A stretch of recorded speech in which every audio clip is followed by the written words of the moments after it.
लहानांपासून मोठ्यांपर्यंत बहुतेक सगळ्यांनाच आवडणाऱ्या कॅडबरी चॉकलेटमध्ये वळवळणारी अळी सापडल्याचा धक्कादायक व्हिडिओ सोशल मीडियावर समोर आला आहे.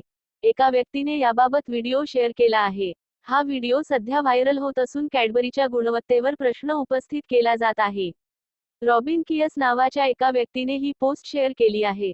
हा सगळा प्रकार हैदराबादच्या अमीरपेटमधील रत्नदीप मेट्रोमध्ये घडल्याचा दावा या पोस्टमध्ये करण्यात आला आहे.